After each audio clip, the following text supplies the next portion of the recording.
Hi, Phil Aston here from Now Spinning Magazine with another unboxing video, and I'm going back in time in two stages. I'm going back to 2018 when this box set first appeared, and quite a few people have asked me to do it, and I've always kind of said, yeah, I will, and I've never got around to it. But I'm actually going back to 1969 to 1971 with the band Mott The Hoople, and it is Mental Train, The Island Years. It just covers 1969 to 1971, 4 albums. But this is a box set of mighty proportions, and it's fast disappearing, but you can still get it at the time of doing this video for about 38 to 55 quid if you're quick. It's the kind of thing that if it came out now, it'd be at least 70 to 80 to 90 pounds. I'm absolutely sure of it. It is amazing. Anyway, before I waffle on, let's have a look inside the box. Mott The Hoople. Mental Train, The Island Years, 1969 to 1971. Let that sink in. 1969 to 1971, with a box set of this stature. Look at all those tracks. 6 CDs, absolutely packed with music, just from 1969 to 1971.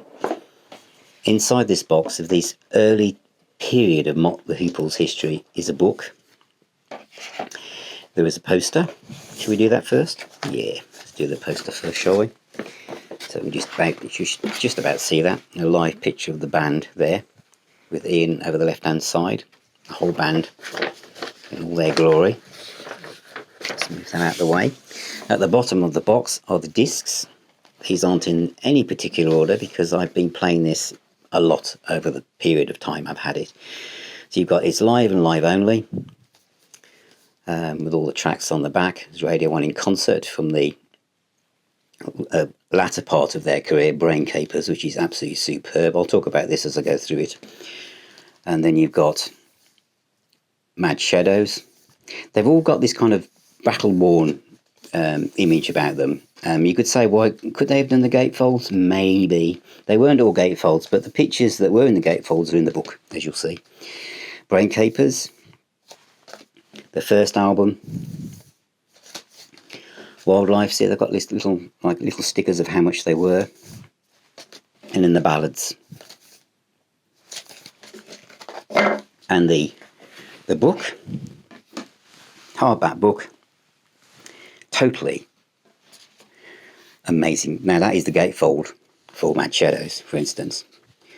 There's a little image there from Brain Capers, and then all of these pictures are fantastic. All the tracks are listed from each disc. There were absolutely tons of extra tracks. So on the first album, we go all the way to track 8, and then there are further all the way to track 17. So from track 9 to 17 are all extra tracks, many of them unreleased, apart from this set.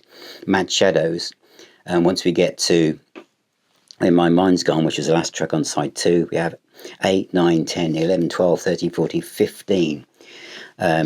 Before we get to track 15, all unreleased or rare mixes, etc.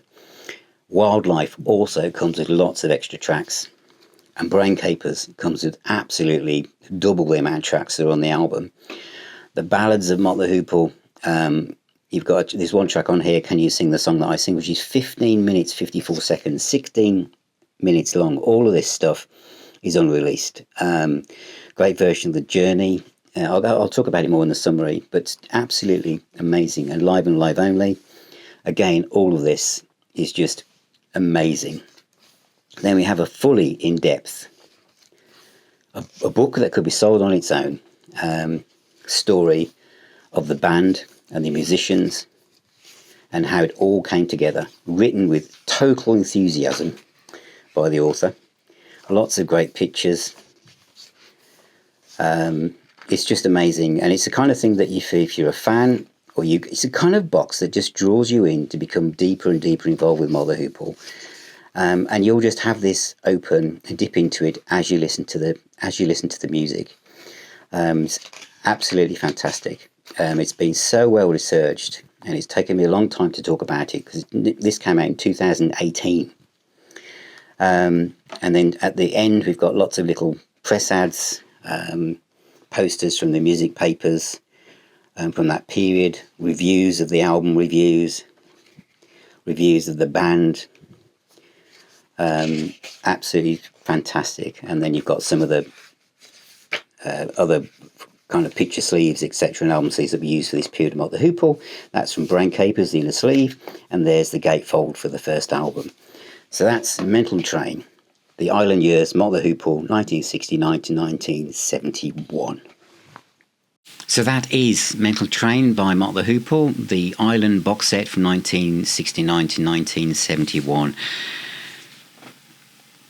I got into Mott The Hoople via the Greatest Hits album in the late 70s, or was it the mid-70s, just from a few singles, and then I kind of fell in love with Ian Hunter, and almost like, again, I love observational, heartfelt lyrics by vocalists who have a voice that's different. I love vocalists that aren't your typical vocal. I love the Paul Rodgers and people like that and stuff, but I also like vocalists that make a sound that they almost have to reach further because they haven't got classic voices. Ian Hunter is one of them. I love everything he does, whatever.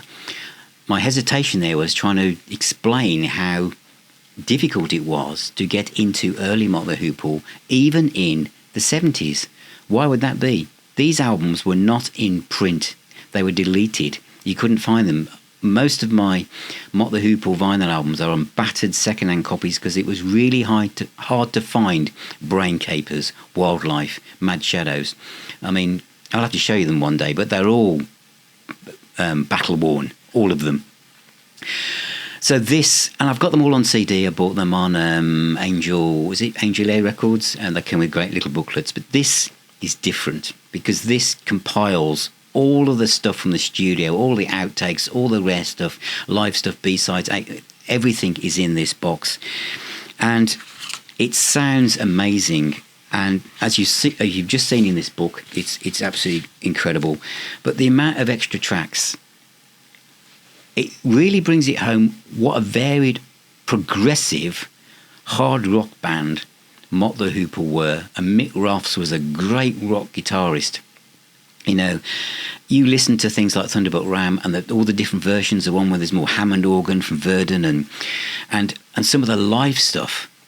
But I guess if I really want to double down and deep dive into some of this, it would be on discs like the ballads.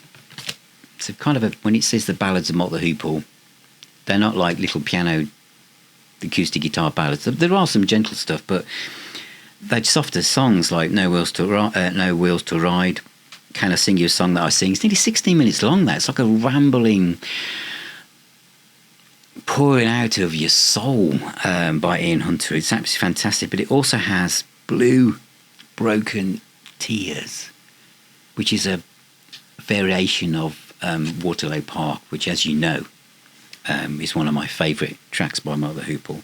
The original mixed up Kid, Ill Wind Blowing, I'm a River, and Ride on the Sun, which was from the only place you could get this stuff before was 2 Miles from Heaven. So a lot of this is now in this set.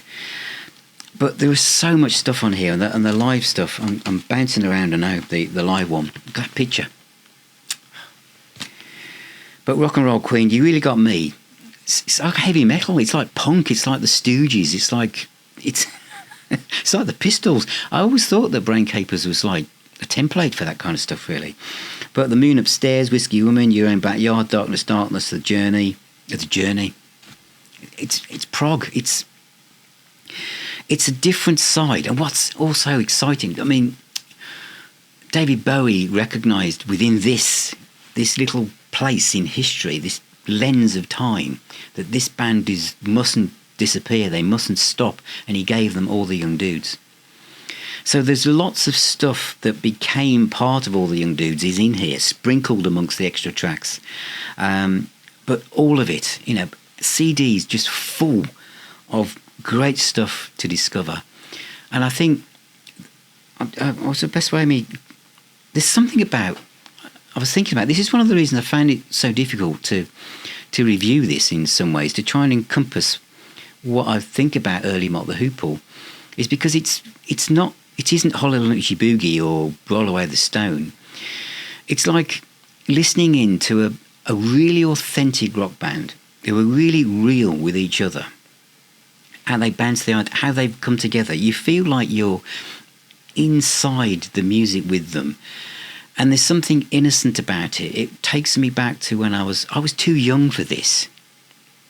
But it takes me back to the excitement of bands being able to just do what they like. To actually just think, well, shall we have a song that's 12 minutes long, and shall we do this, or shall we? There was no. They just did what they wanted to do. There's not like you've got to have we need another single, lads. And maybe that was going on behind the scenes, but it doesn't sound like it. It's as if like it was just a group of guys growing together, trying what they could. I mean, 1969 to 1971.